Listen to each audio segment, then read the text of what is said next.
எல்லாம் ஆண்டவர் நமக்கு எதிர்த்து நிற்கிறதற்காக ஆண்டவர் நமக்கு தரல. எதற்காக ஆண்டவர் தந்திருக்கிறாருன்னா சகிக்கிறதற்காக தான் ஆண்டவர் தந்திருக்கிறாரு.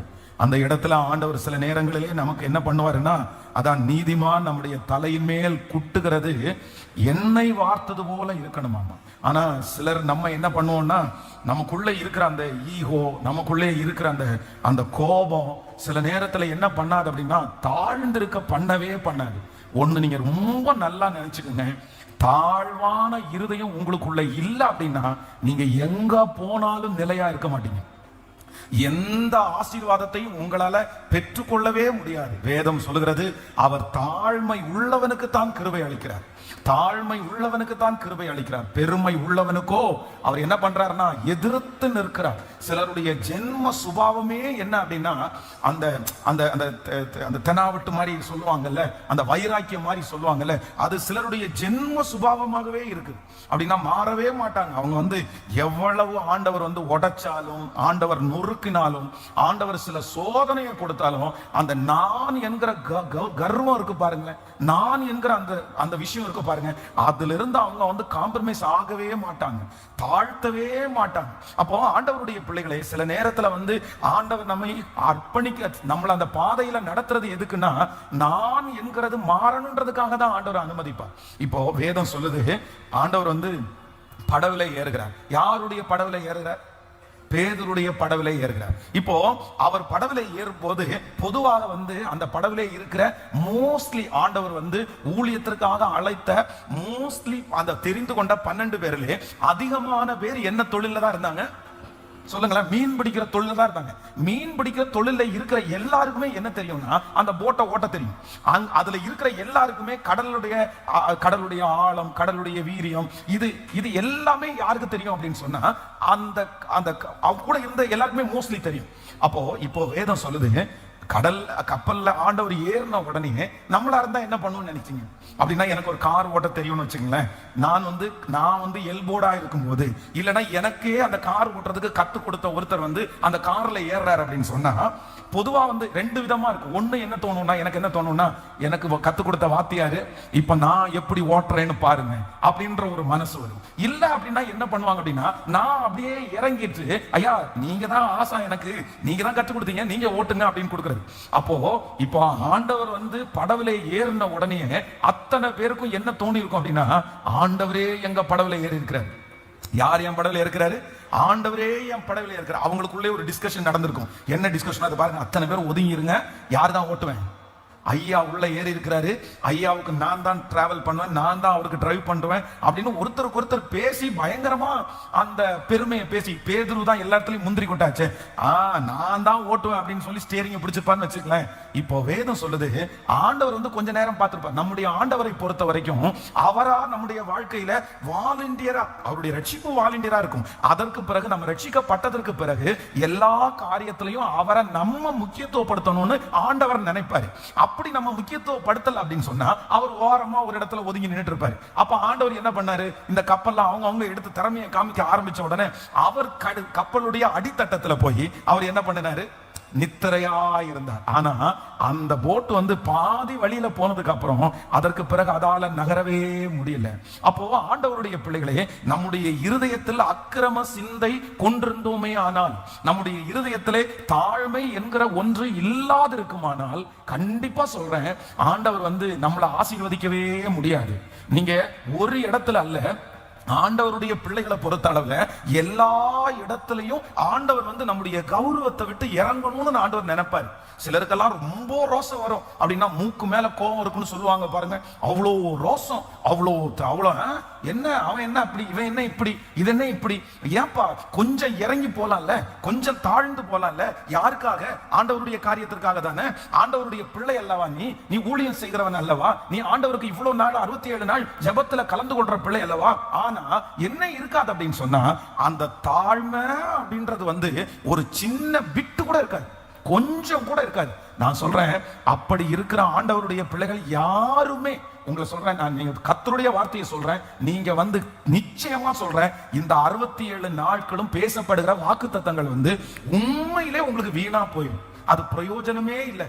அது எந்த பிரயோஜனம் இல்லை. ஏன்னா ஆண்டவர் நம்மிடத்துல எதிர்பார்க்கிற ஒரே ஒரு குவாலிட்டி, என்ன குவாலிட்டி அப்படின்னா, தாழ்மை உள்ளவனுக்கு அவர் கிருபை அளிக்கிறார்.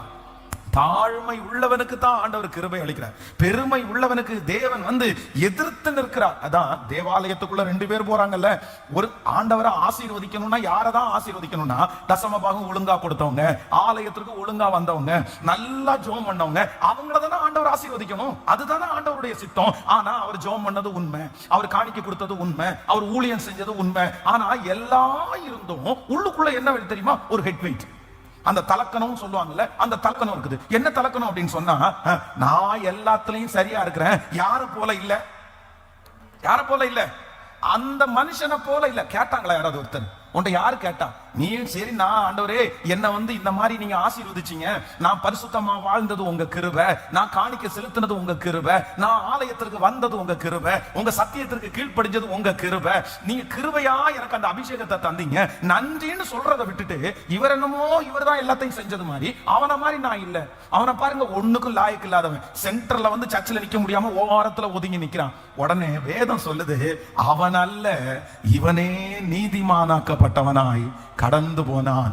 ஆனா அந்த ஆயக்காரன் சொன்னது என்ன அப்படின்னா, அவன் தூரத்துல நின்று தன் கண்களையும் ஏறெடுக்க துணியாமல், அவன் சொன்னது லூக்கா எழுதின சுவிசேஷம் 18ஆம் அதிகாரத்தினுடைய 13வது வசனத்துல இருக்குது. ஆயக்காரன் தூரத்துல நின்று தன் கண்களையும் வானத்திற்கு ஏறெடுக்க துணியாமல் தன் மார்பிலே அடித்துக் கொண்டு, தேவனே பாவியாகிய என்மேல் கிருபையாயிரும் என்றான். 14வது வசனம், அவன் அல்ல இவனே நீதிமானாக்கப்பட்டவனாய் தன் வீட்டிற்கு திரும்பி போனான் என்று உங்களுக்கு சொல்லுகிறேன்.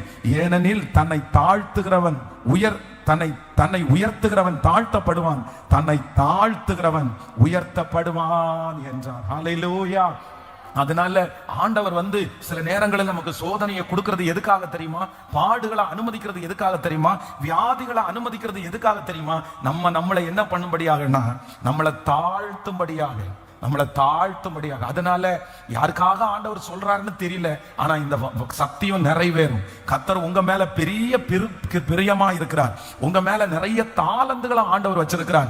நீங்க மட்டும் இந்த கொஞ்சம் தாழ்மை மட்டும் உங்களுக்குள்ள இருந்துச்சுன்னா, நீங்க வெகு விரைவாய் பயன்படுவீர்கள், நீங்கள் லட்சங்களுக்கு பயன்படுவீர்கள், நீங்க நிறைய பேருக்கு சாட்சிகளாய் மாறுவீர்கள். ஆனா தாழ்மை இல்லாத பட்சத்துல கண்டிப்பா சொல்றேன், உங்களால கொஞ்சம் கூட யாருக்கும் பிரயோஜனமாய் மாறவே முடியாது. ஆமோதிக்கிறீர்களா இல்லையா?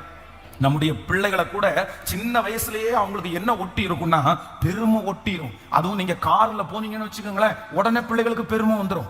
அப்படின்னு உங்க அப்பா அம்மா நல்ல காஸ்ட்லியான போன் வச்சிருந்தாங்கன்னு வச்சுங்களேன், உடனே பயங்கரமா பெருமை வரும். நம்முடைய பிள்ளைகளுக்கு கூட படிக்கிற பிள்ளைகளோட சேர்ந்து பெருமையை பேசுறது ரொம்ப பிடிக்கும். ஏன்னா ஸ்கூல்கள்ல நிறைய இடத்துல என்னதான் பேசுறாங்கன்னா, பெருமையை தான் பேசிட்டு இருக்காங்க. ஆனா உங்க பிள்ளைகள் வீட்டுல அந்த மாதிரி இருக்கும்போது நீங்க அவங்களுக்கு என்ன கத்துக் கொடுக்கணும் அப்படின்னு சொன்னா, தாழ்மையை தான் கத்துக் கொடுக்கணும். ஏப்பா நீ கார்ல போனோடனே நீ பெரியாளா? நீ என்ன காஸ்ட்லியான போன் வச்சிருந்தோட நீ என்ன பெரியாளா? நீ என்ன வசதியானவன் பெரியாளா? கிடையவே கிடையாது. இது கர்த்தர் உனக்கு கொடுத்திருக்கிற பிச்சை, இது ஆண்டவர் உனக்கு கொடுத்திருக்கிற ஈவு. உன்னை விட அந்த மனுஷன் நல்ல மனுஷன், அவர்களுக்கு இருக்கிற எத்தனையோ விஷயம் உங்களிடத்துல இல்ல. இப்படி நம்ம பிள்ளைகளுக்கு கூட எதை சொல்லி கொடுத்து வளர்க்கணும் அப்படின்னா, தாழ்மையை கற்றுக் கொடுக்கணும். ஆமென் சொல்லுங்க. முடிந்தவரை கர்த்தருடைய பிள்ளைகளை நீங்க தாழ்த்துங்க. உங்க வியாதியை ஆண்டவர் சரி செய்கிறதற்கு கர்த்தர் வல்லவரா இருக்கிறார். நீங்க தாழ்த்துங்க, அந்த அற்புதம் கண்டிப்பா நடக்கும். யாரிடத்துல நீங்க ஒப்புரவாகலையோ அந்த நபரிடத்துல போய் தாழ்ந்து போய் பேசி ஒப்புரவாகுங்க. அற்புதத்தை கர்த்தர் செய்கிறதற்கு வல்லவரா இருக்கிறார். தீமையே செஞ்சிருந்தாலும், உங்களுக்கு விரோதமாய் தீமையே செஞ்சிருந்தாலும், ஆண்டவருடைய பிள்ளைகள் ஒரு நாளும் என்ன பண்ணக்கூடாதுன்னா, நீங்க எப்பவும் மற்றவர்களுக்கு முன்பாக நம்ம ஹெட்வை தலைக்கணமா இருந்துடவே கூடாது. ஹல்லேலூயா. அப்படியே கைகளை உயர்த்தி கர்த்தரிடத்துல சொல்லுங்க பார்க்கலாம், ஆண்டவரே தாழ்மை உள்ள மெயின்டைன் பண்ணுங்க. ஆமென். எல்லாரும் சத்தத்தை உயர்த்தி, அப்பா தேங்க்யூ ஜீசஸ், அது அப்படி மெயின்டைன் பண்ணுங்க. நன்றி அப்பா. ஜெபம் பண்ணுங்க, முழு பலத்தோட ஜெபம் பண்ணுங்க. ஹல்லேலூயா. Thank you Jesus. ஆமென். எல்லாரும் ஆண்டவரிடத்துல கேளுங்க, அப்பா எனக்குள்ள ஒரு தாழ்மையை தாரும். வாசிங்க. ஆமென். எல்லாரும் முழு பலத்தோட அப்பாட்ட கேளுங்க, அப்பா எனக்கு தாழ்மையை தாருங்கப்பா, தாழ்மையை தாருங்க ஆண்டவரே, முழு பலத்தோட. இயேசுவே, தாழ்மையை கர்த்தர் தருகிறவர். அப்பா, எந்தெந்த இடத்துல எல்லாம் நான் என்னுடைய இருதயத்தை அப்படியே சாய்க்காமல் இருக்கிறேனோ அந்த இடத்துல ஒரு தாழ்மையை கர்த்தர் எனக்கு தருகிறதற்காக ஸ்தோத்திரம் அப்பா. நன்றி அப்பா, நீர் அதை தருகிறதற்காக நன்றி, நீர் அதை தருகிறதற்காக நன்றி. ஹல்லேலூயா. ஆமென். இந்த பணம் கூட எனக்கு வேண்டாம், ஆனா நான் தாழ்ந்து போக மாட்டேன். இந்த பொருள் கூட எனக்கு வேண்டாம், ஆனா நான் தாழ்ந்து போக மாட்டேன். இது கடைசியில உங்களை பெரிய பிரச்சனையில கொண்டு போய் விட்டுரும். பாருங்க, பிள்ளைகளுக்குள்ள தன் கல்யாணம் பண்ணி கொடுத்த பிள்ளைகளுக்குள்ள ஒரே பிரச்சனை. இந்த பிரச்சனை நிறைய பேருடைய கணவன் மனைவி, மாமனார் மாமியார், இந்த குடும்பத்தினுடைய பிரச்சனைக்கு காரணம் என்ன அப்படின்னா, தாழ்ந்து போகிறதற்கு விருப்பமே இல்லை.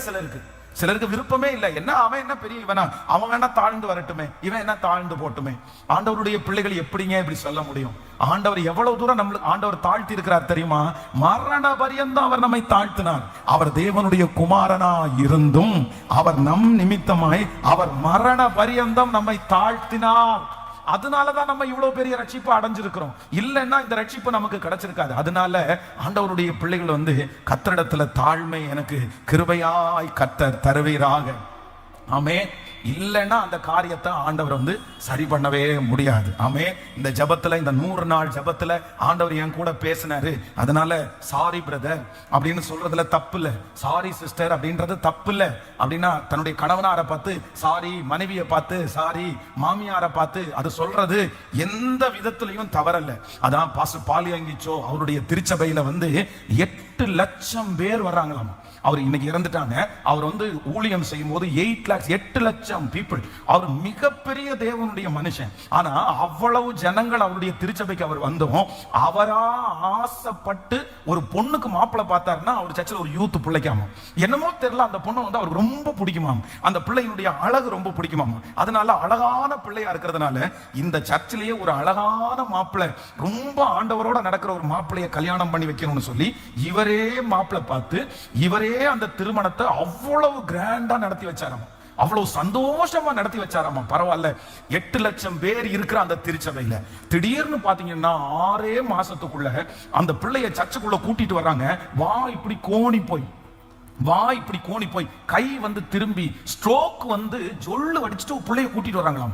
இவர் முகத்தை பார்த்த உடனே அடையாளம் கண்டுபிடிக்கவே முடியலையா. யாரை கூட்டிட்டு வந்திருக்கீங்க அப்படின்னு கேட்டா, நீங்க கல்யாணம் பண்ணி வச்சீங்கல்ல அந்த பாப்பா தான் இவா, அந்த பிள்ளை தான் இவா அப்படின்னா, என்ன ஆச்சு, என்ன பிரச்சனை, அவளுக்கு என்ன சரியில்லாம போச்சு அப்படின்னு கேட்டா, ஒண்ணுமே இல்ல, மத்தியான நேரத்துல சாப்பாடு எடுத்து வச்சா திடீர்னு இந்த மாதிரி உடம்பு முடியாம ஆயிடுச்சு. உடனே இவருக்கு ரொம்ப வருத்தம் ஆயிடுச்சு. ஆண்டவரே, என்ன இப்படி நீங்க பண்ணுனீங்க? நான் ஆசாசையா கல்யாணம் பண்ணி வச்ச இந்த பிள்ளைகளுக்கு ஏன் இப்படி ஒரு சோதனை அப்படின்னு சொல்லும் போது ஆண்டவர் அந்த தேவ மனுஷனிடத்துல பேசினாராமா, இல்ல அவர்களுக்குள்ள நீதி கேடு இருக்குது, நீ கேளு அப்படின்னு சொல்லி. அப்ப எல்லாரையும் சொல்லிட்டு அந்த பிள்ளைய மட்டும், ஏதோ உனக்கு ப்ராப்ளம், நீ எழுதி காமி, என்ன நடந்துச்சு சொல்லு. உடனே அந்த பிள்ளை எழுதினாலாமா. எப்படி எழுதியிருக்கான்னா, திருமணமானதுல இருந்து என்னுடைய கணவனாருடைய அம்மா அப்பா 2 பேருமே என் கணவனாரோட 5 நிமிஷம் கூட பேசுறதுக்கு ஒத்துக்கல, 5 நிமிஷம் கூட பேச விடல. காலையில எந்திரிச்சு ஆபீஸ் போவாரு, சாயந்தரம் வந்துட்டாருன்னா அப்படியே கூட்டிட்டு போய் அப்படியே அவரை சாப்பிட வச்சுட்டு அவருக்கு பக்கத்திலே தூங்க வச்சுட்டு, நான் இவ்வளவு நாளும் நரக வேதனை அந்த வீட்டுல அனுபவிக்கிறேன். அதனால என் கணவனாரை என் கூட பேச விடல. இவங்க 2 பேரும் உயிரோட இருந்தா தானே இவங்க இப்படி பண்ணுவாங்க, இவங்களை கொன்றணும்னு ஒரு முடிவு எடுத்தேன். அதனால ஒரு விஷ பாட்டில வாங்கிட்டு மத்தியானம் சாப்பாடு சமைக்கும் போது அந்த விஷத்தை அந்த சாப்பாட்டுல ஊத்தி அவங்கள கொல்லலாம் நான் முடிவு பண்ணி சாப்பாடெல்லாம் ரெடி பண்ணி அந்த விஷத்தை ஊத்துற டைம் திடீர்னு எனக்கு இப்படி ஸ்ட்ரோக் வந்துச்சு அப்படின்னு எழுதினான். உடனே அவர் சொன்னாராமா, இல்லம்மா நீ மனசார நீ மன்னிக்கணும். உடனே அந்த புள்ள சொல்லிச்சாமா, நான் எப்படி மன்னிக்க முடியும், நான் என்னையே நான் அடிச்சுக்கிட்டேன், செருப்படுத்து நான் என்ன அடிச்சுக்கிட்டேன், இவ்வளவு மாசம் நான் நரக வாழ்க்கை வாழ்ந்திருக்கிறேன், 5 மினிட்ஸ் கூட என் கணவனார் என் கூட பேசினது இல்ல, இவங்க அவ்வளவு கொடுமையா இடத்துல நடந்துட்டாங்க, நான் மன அழுத்தத்துல பாதிக்கப்பட்டுட்டேன், நான் மன்னிக்கவே முடியாது. உடனே ஐயா சொன்னாரமா, இல்ல நீ மன்னிக்கலன்னா இந்த காரியத்துல இருந்து உனக்கு விடுதலை கிடைக்காது, உனக்கு சுகம் வேணும்னா நீ மன்னிச்சுதான் ஆகணும் அப்படின்னு அவர் சொன்னார். அதற்கு பிறகு பேசி அதுக்கப்புறம் அந்த பிள்ளை, சரி நான் மனதார மன்னிக்கிறேன், நான் மனசார மன்னிக்கிறேன். அவங்க எப்ப அந்த மன்னிக்கிறேன்னு சொன்னாங்களோ அதற்கு பிறகு பாத்தீங்கன்னா அந்த பிள்ளையினுடைய சரீரம் பழையபடி ஒரு நல்ல சரீரமாய் மாறி அந்த குடும்பம் ஆசீர்வாதமான ஒரு குடும்பமா மாறிடுச்சு. அப்போ சில காரியத்துல ஆண்டவருடைய பிள்ளைகள் காம்ப்ரமைஸ் ஆகிற வரைக்கும், ஆண்டவருடைய பிள்ளைகள் தாழ்கிற வரைக்கும், உங்கள்கிட்ட இருக்கிற அந்த கடைசி பெருமையை கூட ஆண்டவர் எடுக்கிற வரைக்கும் சிலரை ஆண்டவர் விடவே மாட்டார். சிலரை ஆண்டவர் விட மாட்டாரு. உங்களை பயன்படுத்தணும்னு ஆண்டவர் சித்தம் கொண்டிருப்பார். ஆனால் உங்களை ஜீரோ பண்ணாம ஆண்டவரால கண்டிப்பா பயன்படுத்த முடியாது. நீங்க சீக்கிரமா ஜீரோ ஆயிட்டீங்கன்னா ஆண்டவர் உங்களை சீக்கிரமாய் பயன்படுத்துவார். ஆமென். நீங்க எப்ப உங்களை தாழ்த்துறீங்களோ உடனே செஞ்சிருங்க, உடனே ஆண்டவருடைய. ஆனா நீங்க இறங்குற வரைக்கும், நீங்க ஒப்புரவாகிற வரைக்கும், நீங்க மன்னிக்கிற வரைக்கும், நீங்க உங்க பெருமையை விடுகிற வரைக்கும், நீங்க உங்களை நியாயப்படுத்துகிற வரைக்கும் இந்த அற்புதம் கண்டிப்பா சொல்றேன் நடக்கவே நடக்காது. ஆமென். நம்ம சொல்லணும், நான் முழுதும் பிரயாசப்பட்டேன், ஒன்றும் அகப்படவில்லை. ஹல்லேலூயா. கையை உயர்த்தி சொல்லுங்க, நான் தாழ்த்துறேன். மெயின்டைன் பண்ணுங்க. ஆமென். சொல்லுங்க, அப்பா நான் என்னை முழுவதுமாய் தாழ்த்துகிறேன். சொல்லுங்க, என்னை முழுவதுமாய் தாழ்த்துகிறேன். நான் ஒப்புரவாகணும்னு நினைச்சா நான் போய் ஒப்புரவாகிறப்பா. ஆண்டவரே என்னை முழுவதுமாய் தாழ்த்துகிறேன். நீரே அதை பெருசா எடுக்கவே இல்லையே. ஆண்டவரே உம்மை விட நீர் எவ்வளவு பெரிய தெய்வம். ஆனா சாதாரணமான வழிபோக்கனெல்லாம் உங்களை திட்டும் போது கூட நீங்க எல்லாத்தையும் கேட்டு இவ்வளவு தூரம் நீங்க தாழ்த்துனீங்கல்லப்பா. அந்த தாழ்மையை கர்த்தர் எங்களுக்கு தருகிறதற்காக உமக்கு ஸ்தோத்திரம். சொல்லுங்க, அப்பா நீர் மரண பரியந்தம் தாழ்த்துனீங்கல்ல, அந்த தாழ்மையை எங்களுக்குள்ள நீங்க தருகிறதற்காக உமக்கு ஸ்தோத்திரம். தன்னை தாழ்த்துகிற எவனும் உயர்த்தப்படுவான். இவ்வளவு நடந்தும் இவ்வளவு நடந்தும் இவ்வளவு நடந்தும் இவ்வளவு இழந்தும் இவ்வளவு கஷ்டப்பட்டும் இவ்வளவு அவமானப்பட்டும் இன்னும் தாழ்ந்து போகலன்னா, ஹலோ ஹலோ, இவ்வளவு நடந்ததற்கு பிற்பாடும் இன்னும் நம்ம இறங்கலன்னா கண்டிப்பா அற்புதம்ன்றது சொல்லுங்க நடக்காது. நடக்காது. சிலர் எவ்வளவு நடக்குது தெரியுமா சிலருடைய வாழ்க்கையில. இனியெல்லாம் அவங்க இழக்க எதுவுமே இல்லை. அவங்க இழக்க இனி எல்லாமே இழந்தாச்சு. ஆனாலும் இவ்வளவு இழந்ததற்கு பிற்பாடும், பிள்ளை வீட்டுல உட்கார்ந்து இருந்ததுக்கு அப்புறமும், தன்னுடைய மகன் வாழல அப்ப கூட இவ்வளவு நஷ்டம் ஆயிடுச்சு.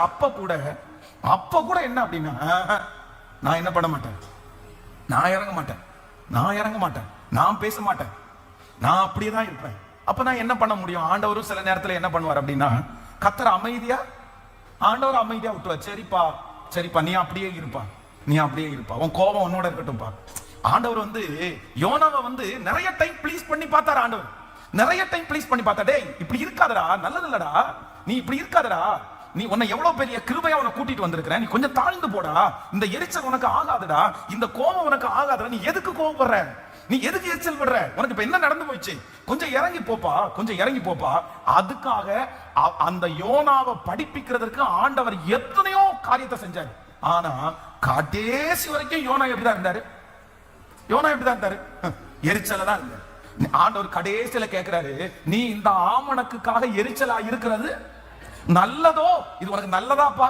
நீ இவ்வளவு தூரம் எரிச்சலா இருக்கிறது நல்லதாப்பா? உன்னை கொண்டு எவ்வளவு பெரிய விஷயத்தை நான் செய்யறேன், எத்தனை பேர் ரட்சிப்புகளை நடத்துறேன், நீ எவ்வளவு பெரிய ஊழியக்காரன், நீ எவ்வளவு பெரிய காரியத்தை செய்யற, நீ இந்த மாதிரி எரிச்சலா இருக்கிறது நல்லதாப்பா அப்படின்னு கேட்டா பதில் என்ன சொன்னா? பதில் என்ன சொன்னா? நான் மரண பரியந்தம் எரிச்சலா இருக்கிறது நல்லது, நல்லதுதான் என்றான். நான் 4ஆம் அதிகாரம் 9வது வசனம். அப்பொழுது தேவன் யோனாவை நோக்கி, நீ ஆமணக்கு நிமித்தம் எரிச்சலா இருக்கிறது நல்லதோ என்றான்.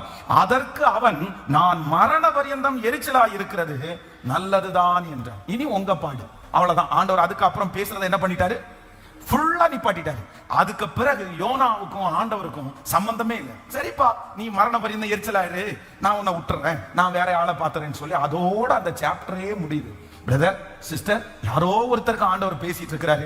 இவ்வளவு நடந்ததுக்கு அப்புறம், இவ்வளவு தண்டனையை அனுபவிச்சதுக்கு அப்புறம், இவ்வளவு ஆண்டவர் உங்களுடைய பெருமையை இல்லைன்னா உங்களை தாழ்மைப்படுத்தணும் நினைச்சதுக்கு அப்புறம் இன்னும் நீங்க இறங்கல அப்படின்னு சொன்னா, கர்த்தர் சில நேரத்துல என்ன பண்ணுவார் அப்படின்னா, நீ எரிச்சலா இருப்பா, நீ கோபமா இருப்பா, நீ இறங்க வேண்டாம்ப்பா, உனக்கு மூக்கு மேலே கோபம் வரட்டும்பா, நீ ரொம்ப பெருமை உள்ளவனா இருப்பா, சரி விட்டுரு, ஆண்டவர் ஒதுங்கி நின்றுவாரு. அதனால யாரோ ஒருத்தருக்கு பேசுறாரு, நீங்க ரொம்ப கவனமாய் இன்றைக்கு நீங்க ஒப்பு கொடுப்பீர்களே ஆனால், இன்றைக்கு நீங்க ஒப்பு கொடுப்பீர்களே ஆனால், நிச்சயமா சொல்றேன், நொறுங்குண்டதும் நறுங்குண்டதுமான இருதயத்தை கர்த்தர் ஒரு நாளும் நொறுங்குண்டதும் நறுங்குண்டதுமான இருதயத்தை அவர் புறக்கணிக்கிற தேவன் அல்ல.